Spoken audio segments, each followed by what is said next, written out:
যতবার ভাবি আমি কৃষ্ণ বলে কাঁদবো না, গৌর বলে কাঁদবো না, ততক্ষণ আবার বদলে প্রাণ চলে আসে। রঘুনাথের পিতা ভাবলে রঘুনাথকে যদি বিবাহ বন্ধনে যদি আবদ্ধ করতে পারি, রঘুনাথ আর হয়তো বা কৃষ্ণ গৌর বলে কাঁদবে না।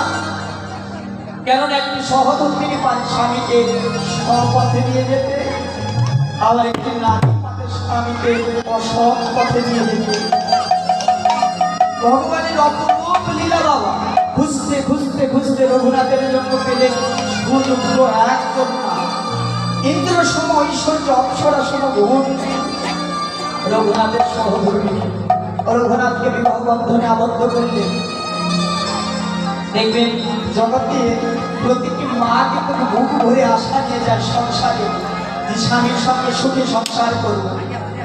যে রাত্রিতে বিবাহ